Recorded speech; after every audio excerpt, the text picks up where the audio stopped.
All right, one question we get a lot is, why do I have soft spots in my glue? Now, if you're gluing up everything and you're going through the proper procedures to burp the adhesives like we've shown in other videos, purge the tip to make sure you've got a good mix of catalyst and adhesive, you really shouldn't have any soft spots. And if you do, you're getting a soft spot most likely to something called pulsing. And basically what happens is when these tubes are filled at the factory, obviously the adhesive is poured in, and the goal is for all the air to come to the top, and then the caps that you see here are pressed in and locked in place.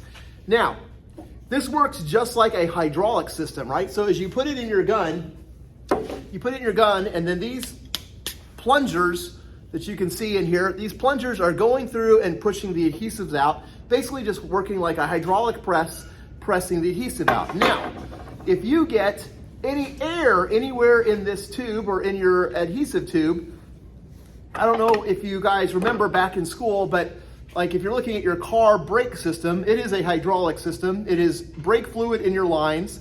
If you get any air in your lines, it is a massive problem. I don't know if you've ever had air in your lines. I used to race at the track a lot. When I got out of college, my first companies, we'd go out and race the cars. Sometimes if your brakes heat, they boil and it can introduce air into the line. And I don't know if you've ever been in a situation where you're coming into a turn and you need to brake and you push on the pedal, especially when your brakes are over hot, faded, and if they have started to boil, that brake pedal goes down to the floor and you come into that turn at 60, 70, 80 miles an hour. It is the most scary thing on the planet.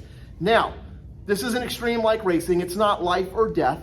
But if there is air that is trapped in this catalyst bubble, when the plunger is plunging it, you can kind of think of just like your brake pedal going to the floor. That air is compressing and it's not forcing the catalyst out at an equal rate that it needs to be to the adhesive. So sometimes you could have done everything right, but let's say just somehow during the manufacturing process, there's been an air pocket that's caught in the catalyst.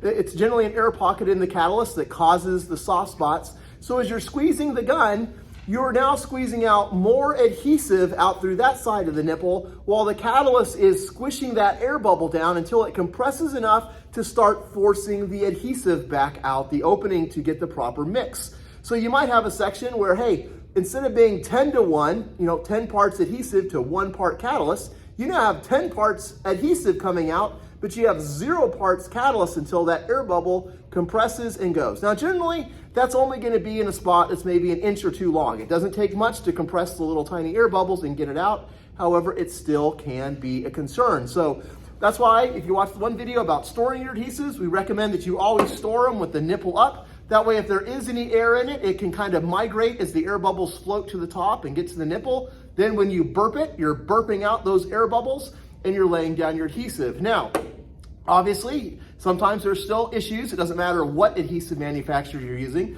If there is an air bubble in there, there is a best practice that can help eliminate soft spots or adhesive from not curing almost 100%.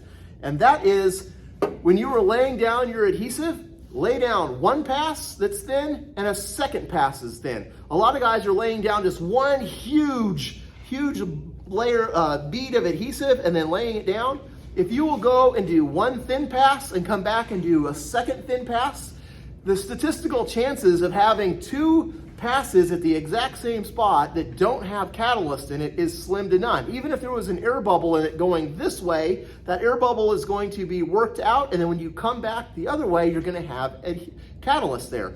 That way, your whole lamination edge has equal catalyst and adhesive in it, so even if there is a spot where there was a little bit of pulsing and you got more adhesive than catalyst, when you come back through, you're going to have catalyst there and it's going to kick off. So if at your shop you are getting soft spots, remember, ask your guys, did you properly burp the adhesive to make sure that the catalyst and the adhesive were coming out equally and that the pistons were balanced in your adhesive before you started? Then after that happened, did you purge the tip to make sure you had an equal mix?